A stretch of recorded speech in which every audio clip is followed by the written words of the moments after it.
మామ pay cheque deposit చేసిన next day bank account నుంచి $7,000 మాయం.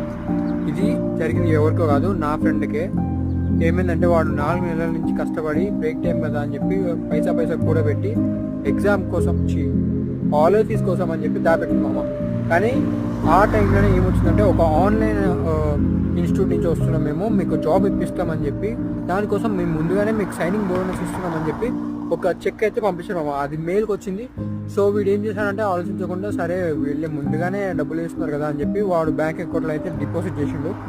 కానీ నెక్స్ట్ మినిట్ ఏమైందంటే అది అకౌంట్లోకి ఇంకో $1,000 పడ్డట్టు చూపించింది. సో $8,000 అయిపోయినాయి, సరిపోయింది అంటున్నాడు. కానీ నెక్స్ట్ డే వాన్ అకౌంట్ నుంచి $7,000 పోయినాయి మామ. అది ఎట్లా పోయిందో వానికి కూడా తెలియదు, మెయిల్ రాలేదు, మెసేజ్ రాలేదు, ఏం రాలేదు. బ్యాంక్ వాళ్ళని వెళ్ళి అడిగితే బ్యాంక్ వాళ్ళు ఏమన్నారంటే మీరు వెళ్ళి పోలీస్ కంప్లైంట్ చేయండి, మేము ట్రాక్ చేస్తామన్నారు. కానీ మనోడేమో సిమ్ క్యాష్ పే చేసాం కాబట్టి